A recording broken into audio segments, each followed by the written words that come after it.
Hi hello ಎಲ್ರಿಗೂ ನಮಸ್ಕಾರ. ನಾನು ನಿಮ್ಮ ಸನ. ಎಂತ ಗೊತ್ತಿದ್ದ, ಇವತ್ತಂತೂ ಈ ಥರ ಬೂದುಗುಂಬಳಕಾಯಿ ಸಾಂಬಾರು ಮಾಡಿದ್ದೆ, ಸಖತ್ ಟೇಸ್ಟಾಗಿ ಬಂದಿತ್ತು. ಸೊ ಅದನ್ನು ರೆಸಿಪಿನ ನಿಮ್ಮ ಹತ್ರ ಶೇರ್ ಮಾಡ್ಕೊಳ್ಳೋಣ ಅಂತ ಬಂದಿದ್ದೀನಿ. ಅದರಲ್ಲೂ ನಮ್ಮ ಬ್ರಾಹ್ಮಣರ ಮನೆಯಲ್ಲಂತೂ ಈ ಥರ ಬೂದುಗುಂಬಳಕಾಯಿ ಹುಳಿ ಅಂತೂ ಇದ್ದೇ ಇರುತ್ತೆ. ಅದರಲ್ಲೂ ಈ ಹಬ್ಬ ಹರಿದಿನ ಆದಮೇಲೆ ಏನಾದರೂ ಮದುವೆ ಫಂಕ್ಷನ್ ಏನಾದರೂ ಇದ್ದರೆ ಮಾತ್ರ ಇದಂತೂ ಕಾಯಂ ಇದ್ದೇ ಇರುತ್ತೆ. ಸೊ ಇದನ್ನು ಹೇಗೆ ಮಾಡೋದು ಅಂತ ತಿಳಿಸ್ಕೊಡ್ತೀನಿ ಬನ್ನಿ. ನಾನೀಗ ಮುಕ್ಕಾಲು ಭಾಗದಷ್ಟು, ಒಂದು ದೊಡ್ಡ ಭಾಗದಲ್ಲಿ ಮುಕ್ಕಾಲು ಭಾಗದಷ್ಟು ನಾನು ಬೂದುಗುಂಬಳಕಾಯಿ ತೆಗೆದುಕೊಂಡೇನಿ.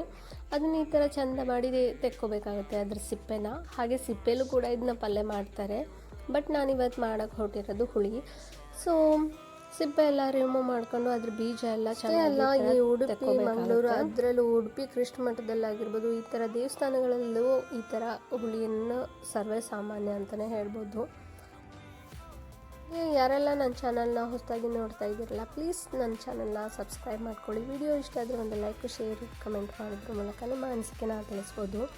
ನಿಜ ಹೇಳ್ತೀನಿ, ಈ ಥರ ಹುಳಿ ಮಾಡಿದ್ರೆ ಮಾತ್ರ ಈ ಕಡೆ ಭಾಗದಲ್ಲಂತೂ ಪ್ರತಿದಿನವೂ ಈ ಥರ ಹುಳಿ ತಿಂದೇ ತಿಂತಾರೆ.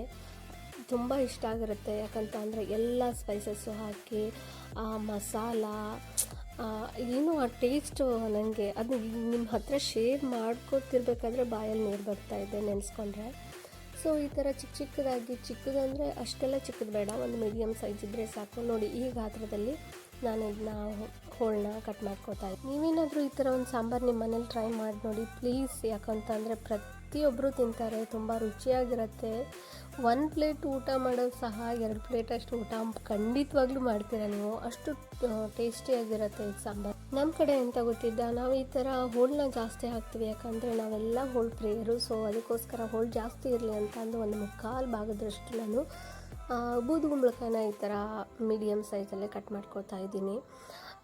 ಅನ್ನ, ಬಿಸಿ ಬಿಸಿ ಅನ್ನ, ತುಪ್ಪ, ಸಾಂಬಾರು, ಮಧ್ಯ ಹೋಳು ಕಲಿಸ್ಕೊಂಡು ತಿಂತಾ ಇದ್ದರೆ ನಿಜ 1 ಪ್ಲೇಟ್ ತಿನ್ನೋರು ಎಕ್ಸ್ಟ್ರಾ ಇನ್ನೊಂದು ಪ್ಲೇಟ್ ತಿಂತೀವಿ. ನೋಡ್ತಿರ್ಬೋದು, ಈ ಗಾತ್ರದಲ್ಲಿ ನಾನು ಕಟ್ ಮಾಡ್ಕೊತಾ ಇದ್ದೀನಿ. ಇವಾಗ ನಾವು ಒಗ್ಗರಣೆಗೆ ರೆಡಿ ಮಾಡ್ಕೊಳ್ಳೋಣ. ಸ್ಟವ್ ಆನ್ ಮಾಡಿಬಿಟ್ಟು ಅದನ್ನ ಸ್ಲೋ ಫ್ಲೇಮಲ್ಲೇ ಇಟ್ಕೊಳ್ಳಿ, ಯಾಕಂದರೆ ಸೀದ್ಬಿಡುತ್ತೆ ಅನ್ನೋದಕ್ಕೋಸ್ಕರ.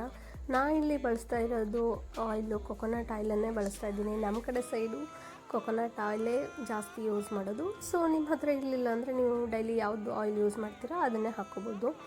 ಲೋ ಫ್ಲೇಮಲ್ಲೇ ಇಟ್ಕೊಂಡು ಈ ಥರ ಉದ್ದಿನಬೇಳೆನ ಹಾಕ್ಕೋತಾ ಇದ್ದೀನಿ. ಉದ್ದಿನಬೇಳೆ ಮತ್ತು ಕಡಲೆಬೇಳೆನೂ ಕೂಡ ಸೇರಿಸ್ಕೋತಾ ಇದ್ದೀನಿ. ಅದನ್ನು ಸ್ವಲ್ಪ ಕಲರ್ ಚೇಂಜ್ ಆಗೋವರೆಗೂ, ಬ್ರೌನಿಷ್ ಕಲರ್ ಬರುತ್ತಲ್ವ, ಸೊ ಅಲ್ಲಿವರೆಗೂ ಫ್ರೈ ಮಾಡ್ಕೋಬೇಕಾಗತ್ತೆ. ಅದನ್ನು ಆ ಕೊಬ್ಬರಿ ಎಣ್ಣೆದು ಪರಿಮಳದ ಜೊತೆಗೆ ಈ ಉದ್ದಿನಬೇಳೆ ಮತ್ತು ಕಡಲೆಬೇಳೆನ ಹಾಕ್ಕೊಂಡು ಹುರಿತಾ ಇದ್ದರೆ ಇಡೀ ಮನೆ ತುಂಬ ಘಮ ಘಮ ಘಮ ಅಂತಿರುತ್ತೆ. ಅಷ್ಟು ಚೆನ್ನಾಗಿ ಅನಿಸುತ್ತೆ ಈ ಸ್ಪೈಸಸ್ ಎಲ್ಲ ಫ್ರೈ ಮಾಡಬೇಕಾದ್ರೆ. ಸೊ ಇದಕ್ಕೆ ನಾನು ಸಿಂಪಲ್ ಆಗಿರೋಂಥ ಮಸಾಲಾನ ಹಾಕೋತಾ ಇದ್ದೀನಿ. ಇಟ್ಸ್ ವೆರಿ ಸಿಂಪಲ್, ನಿಮ್ಮ ಮನೇಲಂತೂ ಇದ್ದೇ ಇರುತ್ತೆ, ಎಲ್ಲೋ ಹೋಗಿ ತರಬೇಕು. ಅಷ್ಟೇ ಅಲ್ಲ, ನಾನು ಯೂಸ್ ಮಾಡಿದ್ದ ಆಯಿಲು ಕೂಡ ನಮ್ಮ ಮನೆಯಲ್ಲೇ ಆಗಿರೋಂಥ ಕೊಕೊನಟ್ ಆಯಿಲು, ನಾವೇ ನಮ್ಮ ಮನೆಯಲ್ಲೇ ತಯಾರಿಸಿದ್ದು. ಸೊ ಇದಕ್ಕೆ ಸ್ಪೈಸಸ್ಸಿಗೆ ಅಂತ ಅಂದು ಉದ್ದಿನಬೇಳೆ, ಕಡಲೆಬೇಳೆ, ಧನಿಯಾ, ಜೀರಿಗೆ, ಮೆಂತ್ಯ ಮತ್ತು ಸ್ವಲ್ಪ ಅಕ್ಕಿನ ಇಟ್ಕೊಂಡಿದ್ದೀನಿ. ಹಾಗೆ ನಿಮ್ಗೆ ಎಷ್ಟು ಖಾರ ಬೇಕೋ ಅಷ್ಟು ಮೆಣಸಿನ್ಕಾಯಿನ ಹಾಕ್ಕೋಬೋದು. ಇಲ್ಲಿ ಬ್ಯಾಡಗಿ ಮೆಣಸನ್ನು ಹಾಕ್ಕೊಂಡಿದ್ದೀನಿ. ನೀವು ಬೇಕಾದರೆ ಖಾರ ಇಷ್ಟಪಡೋರು ಗುಂಟೂರು ಮೆಣಸನ್ನು ಹಾಕ್ಕೋಬೋದು. ಇದನ್ನು ಚೆನ್ನಾಗಿ ಈ ಥರ ಲೋ ಫ್ಲೇಮಲ್ಲಿ ಇಟ್ಕೊಂಡು ಸ್ಲೋ ಆಗಿ ಫ್ರೈ ಮಾಡ್ಕೋಬೇಕಾಗುತ್ತೆ. ತುಂಬ ಜೋರು ಇಟ್ಬಿಟ್ರಂತೂ ಎಲ್ಲ ಕತ್ಬಿಡುತ್ತೆ. ಅದಾದಮೇಲೆ ಸ್ವಲ್ಪ ಹಿಂಗನ್ನು ಹಾಕೋತಾ ಇದ್ದೀನಿ. ಹಿಂಗನ್ನು ಅಷ್ಟೇ ಈ ಉತ್ತರ ಕನ್ನಡ ಭಾಗದಲ್ಲಿ ಅಪರೂಪ ಅಂತಲೇ ಹೇಳ್ಬೋದು ಬೆಳ್ಳುಳ್ಳಿ ಹಾಕೋದೆಲ್ಲ. ನಾವೆಲ್ಲ ಸಾಂಬಾರಿಗಾಗಿರ್ಬೋದು ಎಲ್ಲದಕ್ಕೂ ಹಿಂಗನ್ನೇ ಹಾಕ್ತೀವಿ. ಹಿಂಗೆ ಹಾಕಿದ್ರೆ ಸಾಕು, ಅದ್ರ ಪರಿಮಳನೇ ಘಮ್ ಅನ್ನುತ್ತೆ. ಈ ಥರ ಹಿಂಗಿನ ಸಾಂಬಾರು ಅಂದರೆ ಒಂಥರ ಗಮ್ಮತ್ತೆ ಅಂತಂದು ಹೇಳ್ಬೋದು. ಇದೆಲ್ಲ ಸ್ಪೈಸಸ್ ಹಾಕಿ ಹುರಿಬೇಕಾದ್ರೆ ಇಡೀ ಮನೆ ತುಂಬ ಈ ಫ್ಲೇವರ್ ಹೋಗಿರುತ್ತೆ. ಅಯ್ಯೋ ಅದೇನು ಅಂತಂದು ನೋಡೋಕೆ ಬಂದುಬಿಡ್ತಾರೆ ನಮ್ಮ ಭಟ್ರು. ಅದಾದಮೇಲೆ ಸ್ವಲ್ಪ ಇದಕ್ಕೆ ಕರ್ಬೇವಿನ ಸೊಪ್ಪನ್ನು ಹಾಕ್ಕೋತಾ ಇದ್ದೀನಿ. 2 ಗರಿಯಷ್ಟು ತೆರ್ಕೊಂಡಿದ್ದೆ. ಸೊ ಅದಾದಮೇಲೆ ಸ್ವಲ್ಪ 1 ಕಪ್ಪಾಗಷ್ಟು ಕಾಯಿ ತುರಿನ ಹಾಕ್ಕೊಂಡಿದ್ದೀನಿ. ಕಾಯಿನ ಈ ಥರ ಚೆನ್ನಾಗಿ ಸಣ್ಣಕ್ಕೆ ಕಟ್ ಮಾಡಿಬಿಟ್ಟು ಫ್ರೈ ಮಾಡ್ಕೋತಾ ಇದ್ದೀನಿ. ಕಾಯಿ ಹುರಿಬೇಕಾದ್ರೆ ಸ್ಟವನ್ನು ಆಫ್ ಮಾಡಿಟ್ಕೊಂಡೇ ಹುರಿರಿ. ಅದಕ್ಕೆ ಜಾಸ್ತಿ ಬಿಸಿ ಆಗೋದು ಬೇಡ, ಒಂದು ಸ್ವಲ್ಪ ವಾರ್ಮ್ ಆಗಿಬಿಟ್ರೆ ಸಾಕು. ನೋಡ್ತಿರ್ಬೋದು, ಈ ಥರ ಚೆನ್ನಾಗಿ ಫ್ರೈ ಮಾಡ್ಕೋಬೇಕಾಗತ್ತೆ. ಇದು ಹುರಿದೆಲ್ಲ ಆದಮೇಲೆ ಇದನ್ನ ಒಂದು ಸ್ವಲ್ಪ ಹೊತ್ತು ತಣ್ಣಗಾಕಿ ಬಿಡೋಣ. ತಣ್ಣಾದಮೇಲೆ ಈ ಥರ ಒಂದು ಮಿಕ್ಸಿ ಜಾರಿಗೆ ಇದನ್ನೆಲ್ಲ ಹಾಕ್ಕೊಳ್ಳೋಣ. ನೋಡ್ತಿರ್ಬೋದು, ಈ ಥರ ಫೈನ್ ಪೇಸ್ಟ್ ಆಗಿರಬೇಕು. ಈ ಥರ ಮಾತ್ರ ಆಗಿದ್ರೆ ಮಾತ್ರ ಸಖತ್ತಾಗಿ ಹುಳಿ ಚೆನ್ನಾಗಿ ಬರುತ್ತೆ. ತರಿ ತರಿ ಇದ್ದರೆ ಅಷ್ಟೆಲ್ಲ ಚೆನ್ನಾಗಿ ಅನಿಸಲ್ಲ ಅಂತ ಅನ್ಸುತ್ತೆ. ಅದು ತರಿ ಥರ ಇದ್ಬಿಟ್ರಂತೂ ಮಧ್ಯೆ ಬಾಯಿಗೆ ಸಿಕ್ಬಿಡುತ್ತೆ ಅನ್ನೋದಕ್ಕೋಸ್ಕರ ಈಗ ನಾನು ನಮ್ಮ ಮನೇಲಿ ಆಗಿರೋಂಥ ಹೋಮ್ ಮೇಡ್ ಕೊಕೊನಟ್ ಆಯಿಲನ್ನೇ ಹಾಕೋತಾ ಇದ್ದೀನಿ. ಕೊಕೊನಟ್ ಆಯಿಲು ನಮ್ಮ ಭಾಗದಲ್ಲಂತೂ ಹೆಚ್ಚಾಗಿ ಬಳಸ್ತಾರೆ. ಇದೇನಪ್ಪ ಅಂತ ಅನ್ಕೋಬೇಡಿ. ಸೊ ಅದೇ ಕಡೆಗೆ ಕರ್ಬೇವಿನ ಸೊಪ್ಪನ್ನು ಹಾಕ್ಕೊಳ್ತಾ ಇದ್ದೀನಿ. ಕರ್ಬೇವಿನ ಚಿಟಪಟ ಆದಮೇಲೆ ಲೋ ಫ್ಲೇಮಲ್ಲೇ ಇಟ್ಕೊಂಡ್ಬಿಡಿ. ಅದಾದಮೇಲೆ ಸ್ವಲ್ಪ ಹಸಿಮೆಣಸನ್ನು ಹಾಕ್ಕೊಳ್ತಾ ಇದ್ದೀನಿ. ಇಲ್ಲಿ 3 ಮೆಣಸಿನ್ಕಾಯಿ ಹಾಕ್ಕೊಂಡಿದ್ದೀನಿ. ನಿಮಗೆ ಖಾರ ಕಡಿಮೆ ಬೇಕು ಅಂದರೆ 1 ಅಥವಾ 2 ಹಾಕ್ಕೋಬೋದು. ಅದಾದಮೇಲೆ ಹೆಚ್ಚಿಟ್ಕೊಂಡಿರೋಂಥ ಬೂದುಗುಂಬಳಕಾಯಿನ ಹಾಕ್ಕೊಳ್ತಾ ಇದ್ದೀನಿ. ಈ ಥರ ಚೆನ್ನಾಗಿ ಒಂದ್ಸಲ ಎಣ್ಣೆಲೇ ಫ್ರೈ ಮಾಡ್ಕೋಬೇಕಾಗುತ್ತೆ. ಅದು ಎಣ್ಣೆ ಎಲ್ಲ ಹಿಡ್ಕೊಂಡ್ಬಿಡುತ್ತೆ. ಹಾಗಾದರೆ ಮಾತ್ರ ಚೆನ್ನಾಗಿ ಅನಿಸುತ್ತೆ. ಎಣ್ಣೆ, ಮೆಣಸಿನ್ಕಾಯಿ ಅಥವಾ ಕರ್ಬೇವಿನ ಫ್ಲೇವರ್ ಆಗಿರ್ಬೋದು, ಅದು ಹೋಳಿಗೆ ಹಿಡ್ಕೊಳ್ಳಿ ಅಂತ ಅಂದು. ಅದಾದಮೇಲೆ ಇದಕ್ಕೆ ನಾನು ಒಂದು ಸ್ವಲ್ಪ ಕಲ್ಲುಪ್ಪನ್ನು ಸೇರಿಸ್ಕೊತಾ ಇದ್ದೀನಿ. ಯೂಶ್ವಲಿ ನಾನು ಯೂಸ್ ಮಾಡೋದು ಯಾವಾಗಲೂ ಕಲ್ಲುಪ್ಪನ್ನೇ ಬಳಸ್ತೀನಿ. ತುಂಬ ಚೆನ್ನಾಗಿ ಅನಿಸುತ್ತೆ ನನಗೆ. ಅದಾದಮೇಲೆ ಸ್ವಲ್ಪ ನೀರನ್ನು ಹಾಕ್ಕೊಂಡು ಕುದಿಯೋಕ್ಕೆ ಇಟ್ಕೊಂಡಿದ್ದೀನಿ. ಈ ಥರ ಒಂದು ಕುದಿ ಆದಮೇಲೆ ಇದಕ್ಕೆ ನಾನು ಅರಿಶಿನ ಪುಡಿಯನ್ನು ಸೇರಿಸ್ಕೊತಾ ಇದ್ದೀನಿ.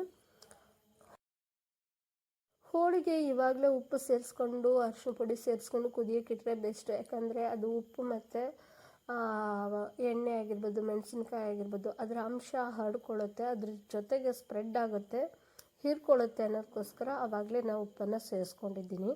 ನೋಡ್ತಿರ್ಬೋದು ಕುದಿಯೋಕೆ ಇಟ್ಟಿದ್ದೀನಿ. ಆಲ್ರೆಡಿ ನೋಡಿ ತುಂಬ ಮೆತ್ತಗಾಗಷ್ಟು ಬೇಯಿಸೋದು ಬೇಡ, ಸ್ವಲ್ಪ ಗಟ್ಟಿ ಅಂತ ಇರಲಿ, ಸ್ವಲ್ಪನೇ ಸಾಕು. ತುಂಬ ಗಟ್ಟಿ ಆದ್ರಂತೂ ತಿನ್ನೋಕ್ಕಾಗೋದಿಲ್ಲ. ಸೊ ಅದಾದಮೇಲೆ ರುಬ್ಬಿಟ್ಕೊಂಡಿರೋಂಥ ಮಸಾಲಾನ ಹಾಕ್ಕೊತಾ ಇದ್ದೀನಿ. ಆಹಾ, ನನಗಂತೂ ಯಾವಾಗ ಊಟ ಮಾಡ್ತೀನಿ ಅನಿಸ್ತಾ ಇದ್ದಪ್ಪ ಅಷ್ಟು. ಈಗ ನಂಗೆ ಹೇಳಬೇಕಾದ್ರೂ ಅಷ್ಟೇ, ಇನ್ನೊಂದು ಸಲ ನಾವು ಹೋಗಿ ಊಟ ಮಾಡಿ ಬರಲೇನೋ ಅನಿಸ್ತಾ ಇದ್ದು. ಈಗಂತೂ ತುಂಬ ಹೊತ್ತು ಕುದಿಸೋದೇನು ಬೇಡ. ಅದು ಇವಾಗ ಮಸಾಲ ಹಾಕಿದ್ದೀವಲ್ಲ, ಮಸಾಲ ಹಾಕಿದ ಮೇಲೆ ಸ್ವಲ್ಪ ಹೊತ್ತು ಕುದ್ದು ಆದಮೇಲೆ ನಾವೀಗ ಬೇಳೆನ ಸೇರಿಸ್ಕೊತಾ ಇದ್ದೀನಿ. ನಾನಿಲ್ಲಿ ತೊಗರಿ ಬೇಳೆಯನ್ನು ಒಂದು 3 ವಿಶಿಲ್ ಹೊಡಿಸಿ ಇಟ್ಕೊಂಡಿದ್ದೀನಿ. ಅದು ತುಂಬ ಸ್ಮ್ಯಾಶ್ ಆಗಿತ್ತು.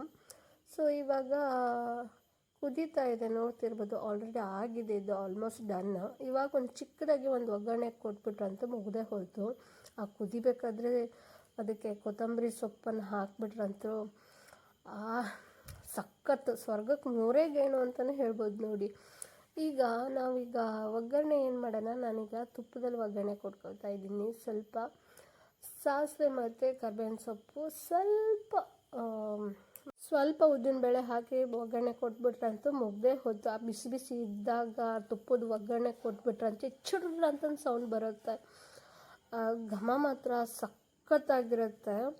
ಆಲ್ರೆಡಿ ಟೈಮ್ ಆಗೋಗಿತ್ತು, ಈಗ 1:15 ಆಗೋಗಿತ್ತು. ನನಗೆ ಹೊಟ್ಟೆ ತಳಮಳ ಅನಿಸ್ತಾಯಿತ್ತು. ಅದರಲ್ಲೂ ಈ ಥರ ಸಾಂಬಾರು ನೋಡಂತೂ ಸಿಕ್ಕಾಪಟ್ಟೆ ಹಸಿವು ಹೆಚ್ಚಾಯ್ತು.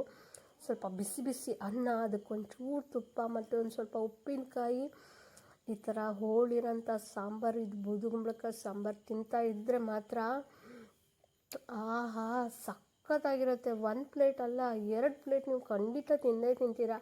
ಅಷ್ಟೇ ಯಾಕೆ, ನೀವು ಮಾಡಿದ್ದೆ ಅಂತ ಅಲ್ಲ, ನಿಮ್ಮ ಮನೇಲೂ ಕೂಡ ಅಷ್ಟೇ ಇಷ್ಟಪಟ್ಟು ತಿಂತಾರೆ. ರುಚಿಯಾಗಿರುತ್ತೆ. ಈ ವಿಡಿಯೋನ ಇಷ್ಟ ಆದರೆ ಲೈಕ್ ಮಾಡಿ. ನೀವು ನಿಮ್ಮ ಮನೇಲಿ ಈ ಥರ ಒಂದು ರೆಸಿಪಿನ ಖಂಡಿತವಾಗ್ಲೂ ಮಾಡಿ ಟ್ರೈ ಮಾಡಿ ನೋಡಿ, ಸಖತ್ತಾಗಿರುತ್ತೆ. ಮನೆ ಮಂದಿ ಎಲ್ಲ ಕೂತ್ಕೊಂಡು ತಿಂತೀರಾ. ಊಟ ಸಾಂಬಾರು ಖಾಲಿ ಆಗೋದಂತೂ ಪಕ್ಕ. ಮತ್ತು ಇನ್ಯಾಕೆ ತಡ, ನೀವು ನಿಮ್ಮ ಮನೇಲಿ ಇದನ್ನ ರೆಸಿಪಿನ ಖಂಡಿತವಾಗ್ಲೂ ಮಾಡಿ, ಹಾಗೆ ಎಲ್ಲರಿಗೂ ಶೇರ್ ಮಾಡಿ. Thank you.